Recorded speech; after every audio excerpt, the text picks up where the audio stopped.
Today's our topic is data design in software engineering. So data design action translates data defined as part of the analysis model into data structures at the software component level and when necessary into database architecture at the application level. Data design లో 2 types of levels ఉంటాయి, component level and application level.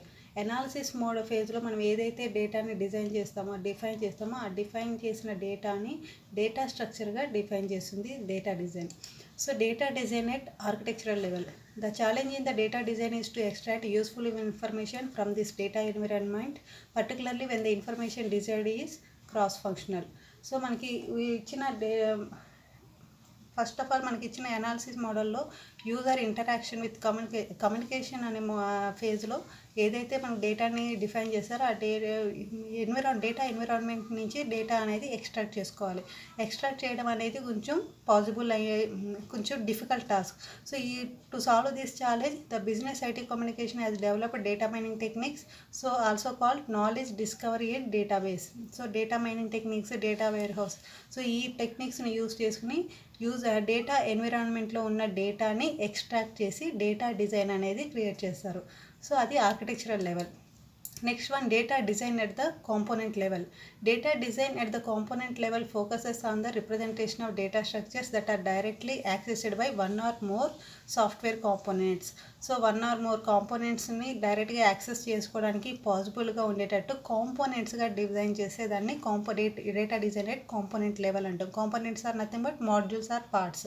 So parts వైజ్గా design చేయడం వల్ల ఏమవుతుందంటే కన్వీనియంట్గా మనకి work చేయడానికి possibility అనేది ఉంటుంది. దాంట్లో first of all there are set of principles. First one, the semantic analysis principles applied to function and behavior should also be applied to data. Next one, all data structure and operations to be performed on each should be identified. Mechanism for defining the content of each data object should be established and used to define the data and the operation applied to it. First one చూడండి, systematic analysis principles applied to function and behaviour should also be applied to data. ఏదైతే మనం ఫంక్షన్స్ని define చేస్తున్నామో దాని యొక్క behaviour మెథడ్స్ని ఏదైతే define చేస్తున్నామో ఆ మెథడ్స్కి అప్లై చేస్తున్న అనాలిసిస్ ప్రిన్సిపల్స్ అన్నీ కూడా డేటాకు కూడా అప్లికబుల్ అవ్వాలి. Next one, all data structure and the operation to be performed on each should be identified. ఏ టైప్ ఆఫ్ డేటా స్ట్రక్చర్స్ని ఆపరేషన్ పెర్ఫార్మ్ చేస్తున్నాం అనేది ఐడెంటిఫై చేయాలి. Mechanism for defining the content of each data object should be established and used to define both the data and operation applied to it.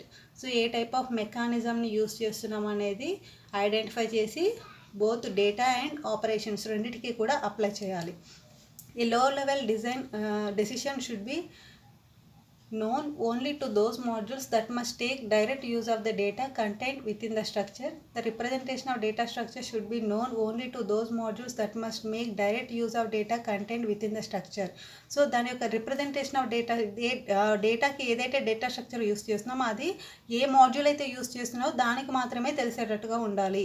So library of useful data structures and operations that may be applied to them should be developed. So what type of data structures మనం use చేస్తామో ఏదైతే possibilities ఉన్నాయో వాటిని అన్నిటికీ ముందే develop చేసుకుని పెట్టుకోవాలి. That is called library. So a software design and programming language should be support the specification and realization of abstract data types. So this is the data design. Now mapping data flow into software architecture. Data అనేది ఎలా flow అవుతుంది ఆర్కిటెక్చర్లో అనేది ఈ mapping technologies అనేది చెప్తుంది.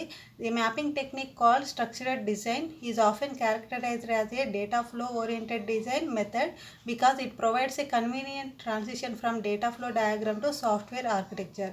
So data అనేది architecture డయాగ్రామ్లో ఎలా ఫ్లో అవుతుంది అనేది మ్యాపింగ్ టెక్నాలజీ అనేది చెప్తుంది. Transform mapping is a set of design steps that allow a DFD with transform flow characteristics to be mapped into a specific architectural style. So ఈ mapping transform mapping అనేది one type of technique. అదేం చేస్తుంది అంటే డిఎఫ్డి అనే దాన్ని specific architectural స్టైల్లోకి map చేయడానికి use అవుతుంది. So దీంట్లో first one, in architectural design the mapping method uses data flow characteristics to derive A commonly used architectural style. ఏదైతే మనం కామన్గా యూజ్ చేస్తున్నాం ఆర్కిటెక్చరల్ స్టైల్ని ఆ ఆర్కిటెక్చరల్ స్టైల్ అనేది తీసుకుంటుంది. A data flow diagram is mapped into program structure using one of the two mapping approaches, transform mapping and transaction mapping. ఈ two types of mapping టెక్నిక్స్ని యూజ్ చేసుకుని డేటా డిజైన్ అనే దాన్ని ఆర్కిటెక్చరల్లోకి కన్వర్ట్ చేస్తుంది. Transform flow. The overall flow of data occurs in a sequential manner and follow one or only a few straight line paths. So when a segment of data flow diagram exhibits these characters, transform flow is present. So ఇక్కడ మా టోటల్గా transform ఫ్లోలో ఏమవుతుందంటే only one or only few straight line paths మాత్రమే ఉంటాయి. Sequential మేనర్లో వెళ్తే దాన్ని transform flow అని చెప్పేసి అంటాం. Transaction flow, information flow which is characterized by a single data item called transaction that triggers other data flow along one of many paths. So single data item నుంచి data అనేది flow అయితే దాన్ని transaction flow అంటాం. So ఇక్కడ first of all transform మ్యాపింగ్లో first one ఇక్కడ diagram చూడండి, this is the transform mapping diagram. So ఇక్కడ one or more only one item మాత్రమే డేటా అనేది ఫ్లో చేస్తుంది.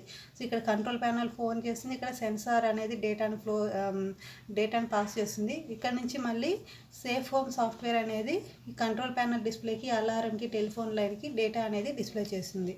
నెక్స్ట్ వన్ వచ్చేసరికి transaction mapping. In transaction mapping information flow along two of the three action paths accommodates additional incoming flow. Each action path flows into a single transform, display messages and status. The design steps for transaction mapping is similar with a major difference lies in mapping data flow diagram to software structure. So ఇక్కడ మనకి diagram చూసుకుంటే, so ఇక్కడ నుంచి ఇక్కడ ఈ object నుంచి ఇక్కడికి data అనేది పాస్ అవుతుంది. సో ఇక్కడ ఈ ఆబ్జెక్ట్ నుంచి డేటా అనేది 3 ఆబ్జెక్ట్స్కి డేటా ఫ్లో అవుతుంది. ఇక్కడ నుంచి మళ్ళీ అదర్ టైప్స్, ఇట్లా ఈ విధంగా మనకి డేటా అనేది పాస్ అవుతుంది కాబట్టి దీన్ని ట్రాన్సాక్షన్ ఫ్లో అని చెప్పేసి అంటాం. These are the 2 techniques for the mapping of data into architectural design.